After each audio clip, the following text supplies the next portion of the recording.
Bhuvana TV.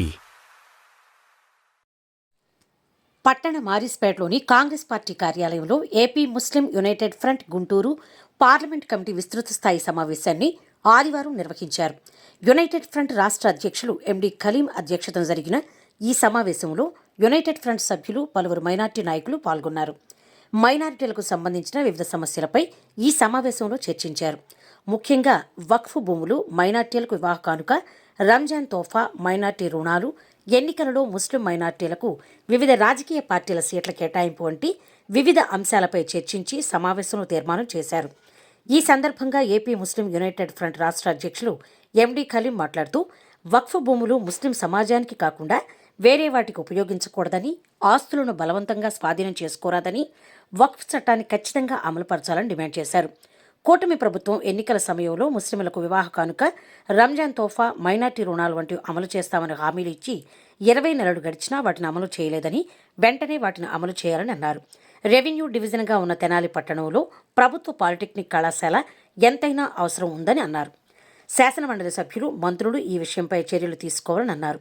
రానున్న panchayat, municipal council ఎన్నికలలో రాజకీయ పార్టీలు ముస్లింలకు ఎక్కువ సీట్లు కేటాయించి తగిన ప్రాధాన్యత కల్పించాలని డిమాండ్ చేశారు. కార్యక్రమంలో ముస్లిం మైనార్టీ నాయకులు ఆదా సాహెబ్, కరీముల్లా, మెమన్ బాషా, మాజీ ఎంపీటీసీ కరీముల్లా ఖాన్, బాబా రహీం ఖాన్, కరీముల్లా ఖాన్, షబ్బీర్ బాషా, జమైతుల్మా, షబ్బీర్ అబ్దుల్ రహూఫ్, నాగూర్ మస్తాన్, షరీఫ్ షంషుద్దీన్, షేక్ సలాం, జానీ బాషా తదితరులు పాల్గొన్నారు.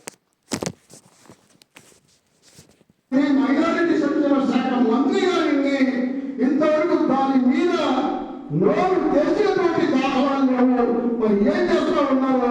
ఈ రాష్ట్రానికి మైనారిటీ సంక్షేమ శాఖ మంత్రిగా ఉన్నటువంటి ఎన్ఎండి ఫారూక్ గారు మీరు సమాధానం చెప్పాలా? మీరు దాని మీద సంజాయిషి ఇవ్వాలా? మైనారిటీ సంక్షేమ శాఖ ఎందుకు అభ్యంతరం తెలియపరచడం లేదు? రాష్ట్ర ప్రభుత్వాన్ని ఎందుకు మీరు నిలబెట్టడం లేదు? మైనారిటీకి చెందినటువంటి భూములను భూసేకరణ ద్వారా తీసుకోవడం చట్టం ఉంది కాబట్టి వెంటనే ఆ యొక్క ప్రక్రియ ఏదైతే ఉందో ఆ ప్రక్రియను వెంటనే రద్దు చేయాలని చెప్పేసి మీరు ముఖ్యమంత్రి గారి దృష్టికి తీసుకెళ్లి ఎందుకు ఆ యొక్క నోటిఫికేషన్ విరమింపజేయలేకపోతున్నారని చెప్పేసి ఈ సమావేశం ద్వారా మేము రాష్ట్ర న్యాయ మరియు మైనారిటీ శాఖ మంత్రులైనటువంటి ఎన్ఎండి ఫారూక్ గారిని ఈ వేదిక ద్వారా మేము ప్రశ్నిస్తూ ఉన్నాం.